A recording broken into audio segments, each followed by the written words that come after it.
이번 이야기는 2CH계다. 편의점의 점장.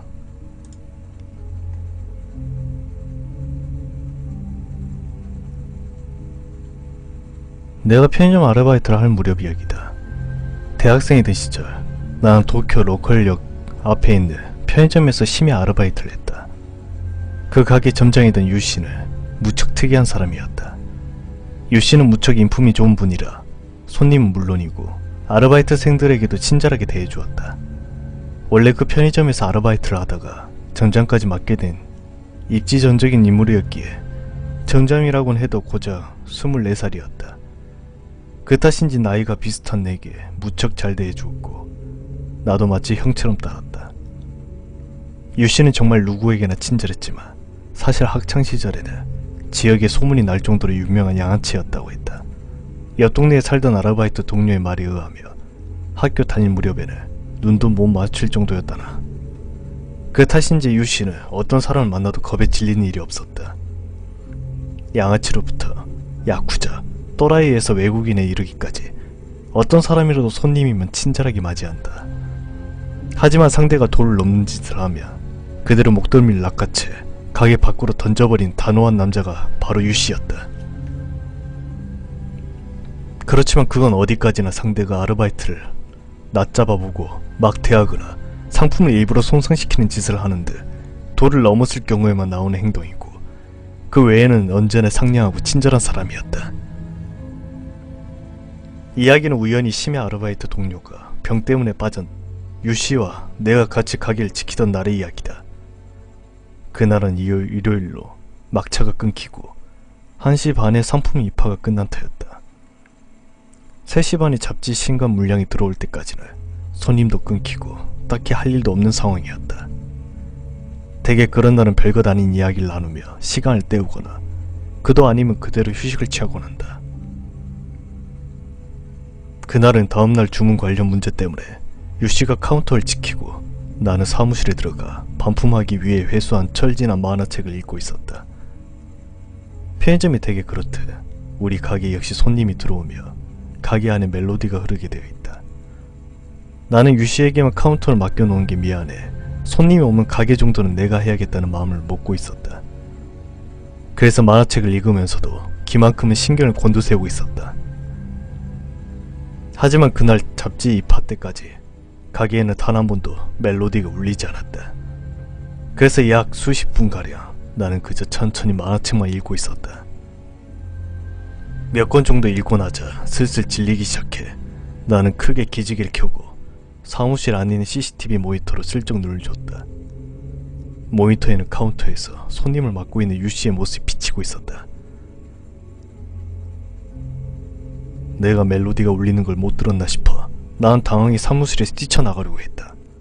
하지만 그 순간 내 눈엔 뭔가 이상한 점이 포착되었다.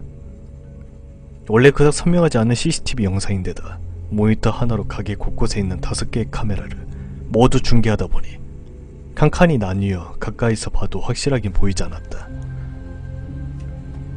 그래서 나는 모니터를 조작해 카운터 쪽 영상만을 확대했다. 확대된 영상 속에는 온몸이 피투성이 된 여자가 유씨를 카운터 너머로 째려보고 있는 모습이 나오고 있었다. 나는 뭐가 뭔지 알 수가 없어 상황을 정리하려 무진애를 썼다. 하지만 그런 와중에 그게 현실적으로 존재할 수 없는 상황이라는 걸 드디어 깨달게 됐다. 우선 입구부터 그 여자가 서 있는 곳까지 전혀 피가 떨어진 자국 같은 게 보이지 않았다. 여자는 CCTV로 봐도 알 수 있을 정도로 옷까지 피에 물들어 새빨개졌다. 그런 꼴을 했는데도 바닥에는 핏방울 하나 없다니 분명히 이상했다. 그리고 더욱 기묘한 것은 여자의 머리였다. 어떻게 보더라도 움푹 패여져 있는 것 같은 그런 모양새였던 것이다. 마치 빵을 크게 한 입 베어먹은 것 마냥 머리가 패여져 있었고 거기에 핏덩이 같은 것이 고여있는 것처럼 보였다. 난 눈을 비비고 다시 영상을 바라보았지만 아무리 봐도 살아있는 인간이라는 생각이 전혀 들지 않았다. 익숙한 가게 안에서 벌어지고 있는 있을 수 없는 광경에 놀라 나는 머릿속이 새하얗게 된 채 모니터만 멍하게 바라볼 뿐이었다. 그런 여자 앞에 유씨는 팔짱을 끼고 떡하니 서서 그 여자를 마주 째려보고 있었다. 몇 분인지 몇 초인지 내게는 시간 감각조차 확실하지 않았지만 잠시 시간이 흐른 후 갑자기 그 여자가 팔을 움직이기 시작했다. 그 팔은 곧바로 카운터 위에 있는 카메라를 가리키더니 곧이어 서서히 얼굴도 카메라를 향해 돌렸다. 그 영상을 보고 있던 내게는 마치 날 가리키는 것 같은 그런 느낌이 들었었다. 여자의 얼굴은 피에 젖은 머리카락에 온통 가려 잘 보이지 않았지만 나는 그 여자와 모니터 너머 시선이 마주쳤다는 걸 느꼈다. 너무 무서웠다. 나는 온몸에서 식은땀을 흘리고 벌벌 떨면서도 모니터를 계속 바라보았다. 이상한 소리지만 그대로 눈을 돌리기라도 하며 그 순간 살해당할 것 같다는 기묘한 느낌이 날 사로잡고 있었다. 여자는 카운터에 등을 돌리고 가게 안쪽으로 미끄러지듯 움직이기 시작했다. 엄청나게 느린 걸음으로 마치 달팽이가 기어오는 듯한 느낌이었다. 어디로 가는 거지? 하지만 바로 다음 순간 난 깨닫고 말았다. 여자가 향하는 곳에는 사무실 입구가 있다는 것. 나는 공포에 질려 사무실 문으로 달려갔다. 그 와중에 사무실 문은 미닫이 문이고 잠궈놓지 않았다는데 생각이 미쳐왔다. 열쇠도 없었기에 밖에서 들어오려고 하며 그냥 들어올 수 있을 터였다. 나는 서둘러 문에 달라붙은 뒤 문을 손으로 꽉 눌러 열지 못하도록 하는 수밖에 없었다.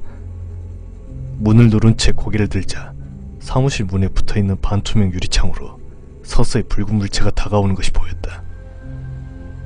나는 겁에 질린 채 그저 온 힘을 다해 문을 누르고 있었다. 귓가에서 서서히 다가오는 무언가를 질질 끄는 것 같은 스키찬 소리가 들려왔다.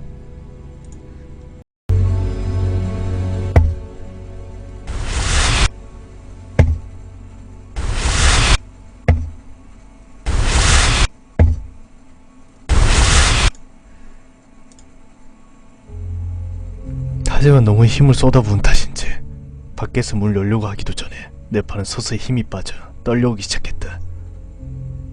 어떻게든 저려오는 팔에 힘을 쏟아부으며 문을 누르고 있었다.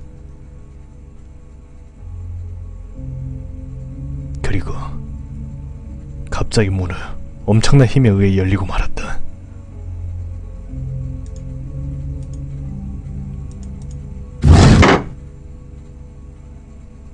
나는 머리를 감싸고 몸을 말고서 그 자리에서 드러누웠다.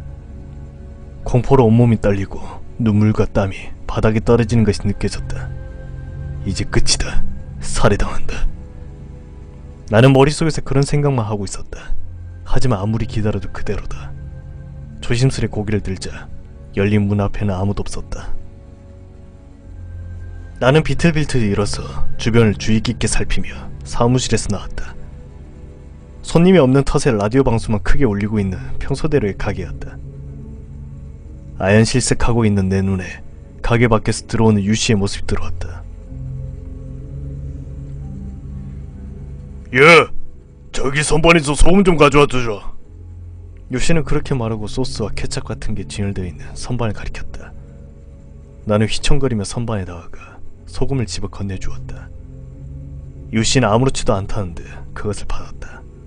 카운터 밖에서 계산기를 조작해 바코드를 찍고 자기 집에서 돈을 꺼내 소금값을 채워 넣었다. 그리고는 소금 봉지를 뜯어 손으로 소금을 가게 이리저리 뿌리기 시작했다. 야! 너! 잠깐 밖에 따라 나와봐! 그리고는 가게 밖에서 내게 소금을 몇 번이고 뿌려댔다. 그렇게 소금 한 봉지를 다 뿌린 후에야 유씨는 야! 나 좀 쉴게 라며 사무실로 들어가 버렸다.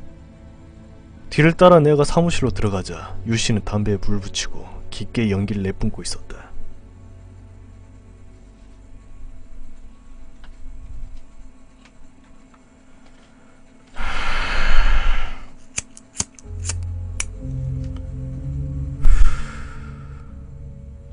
야씨, 깜짝 놀랐네. 담배 한 개피를 다 피우고 나서 유씨는 그렇게 중얼대었다. 유씨의 말에 따르며 카운터 안에서 다음날 주문 업무를 하고 있는데 갑자기 그 여자가 눈앞에 서 있더라는 것이었다. 여자가 피투성이라는 걸 보고 유씨는 당황해 큰 부상이라도 당한 줄 알았다고 한다. 하지만 아무리 말 걸어도 아무 반응이 없었기에 자세히 봤더니 그제야 살아있는 사람이 아니라는 것을 깨달았다고 한다. 공포라는 것을 모르는 것인지 유씨는 귀신을 보고도 당황해하지 않고 그저 어떻게 해야 하나 고민하고 있을 뿐이었다고 한다. 그렇게 고민하고 있는 유씨에게 그 여자가 갑자기 소근소근 말 걸어왔다.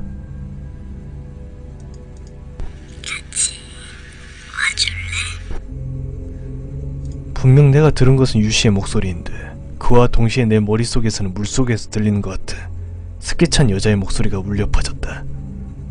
그 말 듣고 유씨는 업무 중이라 안됩니다 라고 넌센스적인 대답을 건넸다고 한다. 그 순간 그 여자로부터 대단한 악의 같은 것이 흘러넘치기 시작했다며 유씨는 미간에 주름을 잡으며 말했다. 터무니없는 걸 만나고 말았다는 생각이었다. 하지만 먼저 싸움을 걸어왔는데 지고 있을 수는 없다는 생각에 마주 째려보고 있었다는 것이었다. 유씨는 쑥스럽다는 듯 머리를 긁었다.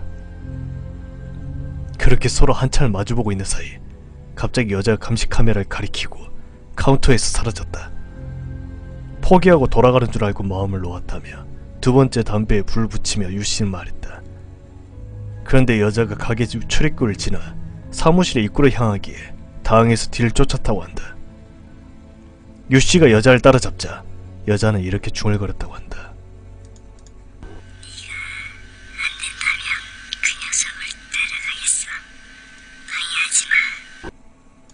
나는 등골이 오싹해지는 걸 느꼈다.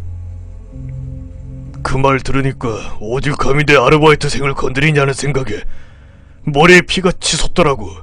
그래서 나도 모르게 머리채를 잡아서 가게 밖으로 내던져버렸어. 여자한테 손을 대다니 나는 너무 한심하기 짝이 없지. 그렇게 말하면서 소년처럼 낙심하는 유씨의 모습에 나도 모르게 웃음이 나왔다. 이런저런 이야기를 하는 사이 신간 잡지 입하가 들어왔기에 나와 유씨는 그대로 업무에 복귀했다.